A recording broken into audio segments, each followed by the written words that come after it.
Welcome to Telugu one. మనం సతీష్ ఇంట్లో ఉన్నాం. సింగినగర్ వడ్డేరి కాలనీలో ఆయన నివాసంలో.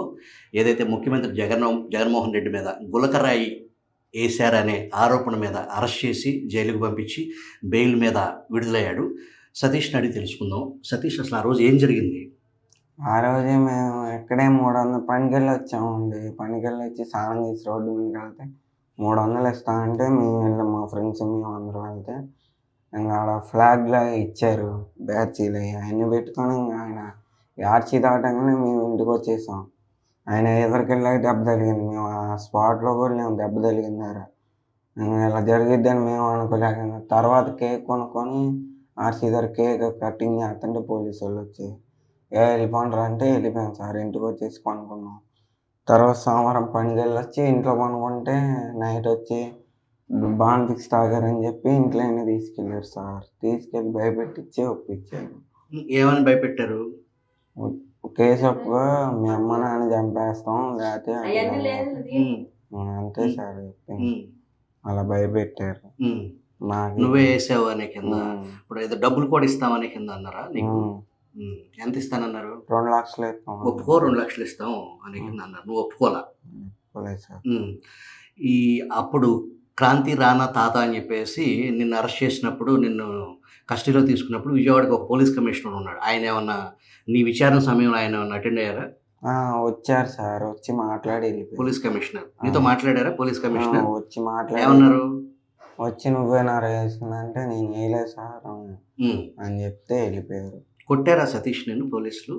కొట్టలేదు సార్. భయపెట్టారు.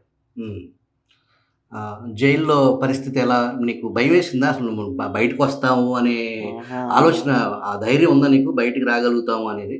లేదు సార్. అందరు కోడి కత్తిలాగే ఉంటావు 5 సంవత్సరాలని డైలీ ఏడుతా ఉన్నాం అమ్మలు గుర్తుకొచ్చి. ఎంత నీ వయసు? నా వయసు 18 సార్. ఓకే. ఇప్పుడు మళ్ళీ నువ్వు బెయిల్ కండిషన్ ఉందిగా, మళ్ళీ నువ్వు లోకల్ పోలీస్ స్టేషన్కి వెళ్ళి సంతకం పెట్టాలా? శనివారం ఆదివారం అందుబాటులో ఉండాలా? నిన్నే ఎందుకు టార్గెట్ చేశారు పోలీసులు? ఇప్పుడు ఈ వడ్డేరి కాలంలో చాలా మంది ఉన్నారు. నిన్నే ఎందుకు ఫిక్స్ చేశారు? మనకు తెలియదు అది. పోనీ మీ స్నేహితులు ఎవరన్నా వేశారనే దానికి ఏమన్నా? అసలు ఆ రాయి అనేది అంత దూరంగా ఉన్న మనిషి మీద, అంత ఎత్తులో ఉన్న మనిషి మీద అంత షార్ప్గా ఎలా వెళ్ళి తగిలిందంటావు? ఏమో సార్. ఒక రాయి 2 గడ్డ తగిలిద్ది ఎవరికేం తెలుసు సార్.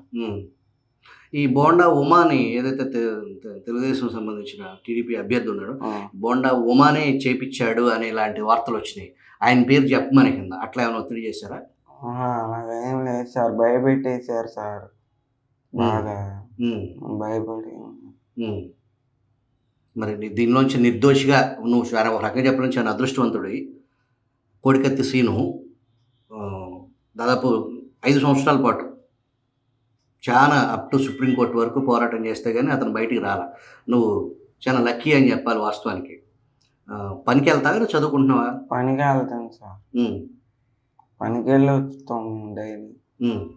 ఇప్పుడు నీకేమన్నా ప్రాణ భయం ఏమన్నా ఉందా? నువ్వే ఓ రాయి వేసావు అని అనుకునే వైసీపీ పార్టీ వాళ్ళు నువ్వే వేసావు అనేది వాళ్ళు నమ్మే పరిస్థితి ఉంది వాస్తవానికి. ఎందుకంటే ప్రభుత్వం నువ్వేనని చెప్పింది కాబట్టి పోలీసులు నీ మీద ఎఫ్ఐఆర్ రిజిస్టర్ చేసి జైలుకి పంపించారు కాబట్టి. ఆ వైసీపీ నుంచి ఏమన్నా నీకేమన్నా థ్రెట్ లాంటిది, ప్రాణహాని ఉందని ఏమన్నా అనుకుంటున్నావా? అలా నాకేం తెలుసు సార్. బయట ఏం జరుగుద్దో నీకు రక్షణ ఏమైనా కావాలా? అవసరం లేదు సార్. బయట ఉంటూనే ఉన్నారు పోలీసు వాళ్ళు. ఇప్పటికీ ఉంటున్నారా బయట? మీ ఇంటి చుట్టూ ఉన్నారా పోలీసులు? పక్కనే నిఘా ఉంటారులే. మీరు రండమ్మా. ఆ రోజు ఏం జరిగింది సార్? మేము పనికి వెళ్ళి వచ్చాం సార్. మేము పడుకున్నాము. ఆ రోజు మర్చికి 200 ఇస్తానంటే జెండాలు పట్టుకొని అక్కడ ఉన్నాం మేము. ఇంకా కరెంటు జెండాలు పట్టుకుని వచ్చాక ఆయన వచ్చాక కొంచెం అక్కడి నుంచి ఒక 4 అడుగులు 80 ఎదరికెళ్ళిపోయి కరెంటు పోయింది. ఇంకా అక్కడ మేము వచ్చేసాం మా ఇళ్ళకి. ఇంకొచ్చేసాం. ఆ రోజు మా బాబు బర్త్డే. ఇంకా వాళ్ళ నాన్నగారు 500 ఇచ్చారు. కేక్ కొనుక్కొచ్చుకున్నాడు. మేము ఏ పండగలు చేసుకున్నా ఏది చేసుకున్నా మేము ఆర్టీ సెంటర్లకి చేసుకుంటాము. బాబు ఆ రోజు ఏం చేసింది అంటే బర్త్డే అని ఆ రోజు కేక్ కోసుకొని 2 బాంబులు కాలుస్తానా, ఇంకా దాని అన్నీ గీడే చేసాడేమో అన్నట్టుగా తీసుకెళ్ళారు పోలీసు వాళ్ళు. ఇంతకు మించి ఇంకేం తెలియదు సార్ మాకు. ఇప్పుడు మీకు మీ మీ అబ్బాయిని జైలు నుంచి బయటికి తీసుకురావడానికి మీకు ఈ విషయంలో మొత్తం సహాయం సార్. చేసింది ఎవరు? మొత్తం సలీం సార్ గారు చేశారు. ఆయన మాకు దేవుళ్ళలాగా వచ్చారు. కనీసం ఇంతవరకు మాకు ఒక్క రూపాయి కూడా మాకు ఖర్చు అవ్వలేదు. మొత్తం సలీం సారే చూశాడు. ఆయనకి ధన్యవాదాలు చెప్పుకుంటున్నాం. అంతే సార్, ఇంకేం లేదు.